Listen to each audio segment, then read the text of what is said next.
Olá amigos, sejam bem-vindos a mais um vídeo do meu canal. Eu sou Lucas Knight e vamos falar sobre Charles Leclerc e Lando Norris, porque se há uma das brigas vivas, no Mundial de Fórmula 1 no momento, é a do vice-campeonato. A temporada 2024 ela é até marcada por um equilíbrio de forças maior do que a gente imaginava, mas fato é que assim, a McLaren ela despontou como o melhor carro do grid se a gente para pensar. Na maioria das pistas a McLaren teve o melhor equipamento e mesmo quando não teve o melhor, ela estava competitiva para incomodar na maior parte do tempo. E assim, há muitas decepções para o ano da McLaren, porque muitas oportunidades perdidas. A equipe só ganhou 5 corridas até agora de 23, se não me falha a memória. É o mesmo número de vitórias do que a Ferrari.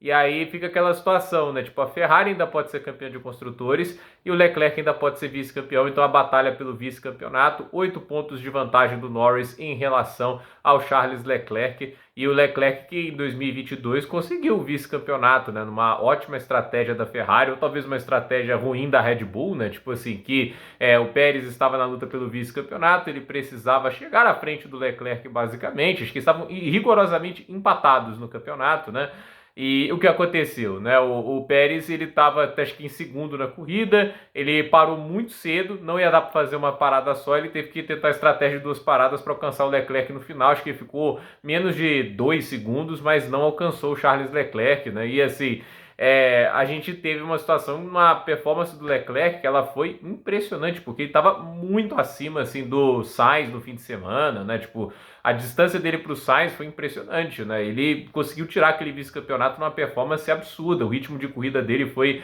impressionante. E aí a gente vê nessa situação em Abu Dhabi, é uma pista até difícil de tentar adivinhar quem que vai ser o melhor carro, Se vai ser a Red Bull, se vai ser a McLaren, a Ferrari, a Mercedes, porque Abu Dhabi passou por mudanças recentemente, Eles mudaram o traçado, que era tenebroso, O traçado original de Abu Dhabi, um dos piores que eu vi na Fórmula 1 em muitos anos. E aí eles mudaram e melhorou bastante, O circuito ficou bem mais rápido, Mas ainda é um circuito com muitas curvas de baixa velocidade, é um circuito com 2 longas retas e de certa maneira, agora que tem um carrossel, algumas curvas ficaram mais redondas, ou seja, ficaram mais rápidas, A gente tem uma mistura que deixa mais imprevisível. Antes era bem tranquilo definir qual era o carro mais forte. Aqui que fazia curva de baixa e reta mais rápido. Aí você via em Abu Dhabi, por exemplo, a Force India quase sempre andava muito bem, a Williams teoricamente deveria andar bem, Depois que eles foram piorando o carro, Mas era aquele negócio, era uma pista quase sempre de tração em velocidade máxima, em curvas de baixa, Mas agora mudou bastante, E agora a gente vê uma situação em que, assim, a McLaren perdeu muito da força dela nas retas, aquele mini DRS banido realmente dificultou as coisas para a McLaren. E a Ferrari, é um carro assim que é muito bom, mas a gente não sabe até que ponto consegue se destacar. Nesse fim de semana do Qatar, é um desempenho bem frustrante. E eles acabam tirando vantagem, da McLaren por causa da incompetência até da McLaren. O Norris ali dormindo completamente ali na bandeira amarela. E assim, o que pode jogar a favor mais da Ferrari, tanto para os construtores e para o Leclerc, é a McLaren errar de novo, Porque assim, eu acho que esse vice-campeonato é para salvar um pouco da honra desse campeonato do Norris. Ele tem o melhor carro do grid e nesse momento ele está 80 pontos atrás do Max Verstappen no Mundial de Pilotos. Não é nada legal, Tipo, o cara nas últimas 3 corridas ele ficou atrás do Max, Tudo bem que esse fim de semana do Qatar uma performance 10 de 10 do Max Verstappen, mas assim, para pensar, Tipo, a McLaren tem tudo para ser campeã de construtores. Mesmo com o Piastri, assim, no segundo ano também, nada de extraordinário. Então a gente fala extremamente bem do Piastri, mas para mim é outro que devia estar fazendo mais com o carro que tem. Aí a gente para pensar, a McLaren tem o melhor carro do grid desde a 6ª corrida da temporada, Ou seja, desde então, quase acho que 17 corridas. Ganharam 5. Nesse mesmo período, quem ganha 5 corridas? A Ferrari. Na verdade 4, Porque o Sainz ganhou na Austrália.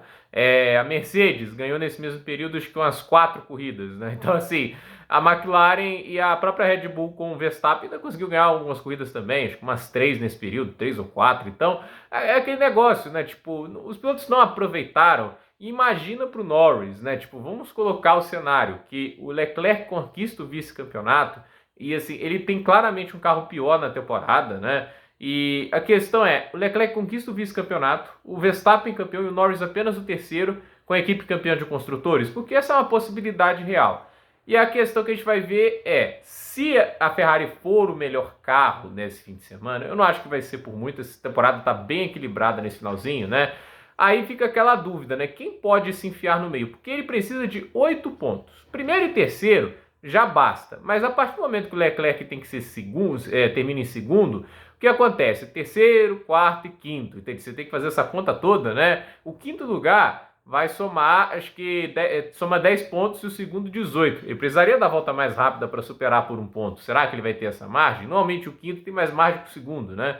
E aí, se ele for terceiro, aí fica pior ainda, ele tem que chegar em sétimo. Então, assim, o Leclerc ele precisa ganhar nesse fim de semana de Abu Dhabi, se ele quiser vencer essa batalha pelo vice-campeonato dos construtores, ou o Norris errar de novo. Ou o Norris ter mais uma performance lá, Grande Prêmio do Brasil, entende? Porque assim, essa é uma batalha que, convenhamos, não era para estar viva, né? Tipo, essa batalha do vice-campeonato, né? Porque vira até simbólico, né? Se lá em Interlagos falávamos da possibilidade, da vantagem do Verstappen ser cortada para menos de 25 pontos, né? E agora ela está em 80. E assim, e o Leclerc que já estava descartado, assim, tipo, ele chega na frente do Norris, lá em Interlagos, no fim de semana nada competitivo da Ferrari, ele chega na frente do Norris também em Las Vegas e agora chega na frente de novo no Qatar e olha, por erro do próprio Norris, entende? Esse tipo de coisa vai acumulando e vai jogando contra o piloto britânico, né? Porque, assim, são 3 fins de semana em sequência sem ir pro pódio, são 3 fins de semana em sequência perdendo por esse rival numa luta que, assim, não deveria existir pela questão de equipamento, né? Só em Las Vegas que a McLaren foi inferior à Ferrari.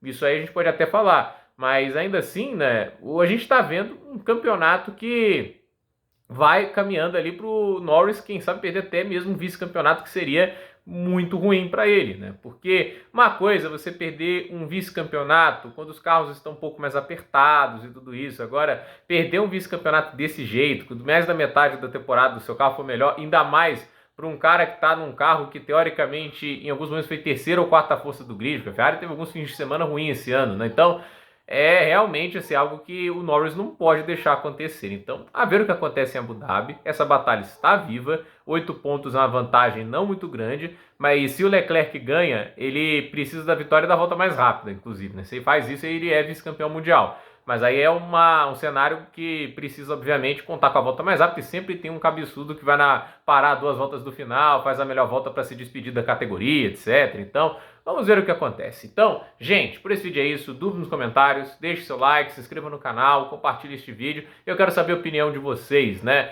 Quem que você acha que vai ser vice-campeão mundial de Fórmula 1 este ano? Lando Norris ou Charles Leclerc? Por esse vídeo é isso. Até a próxima.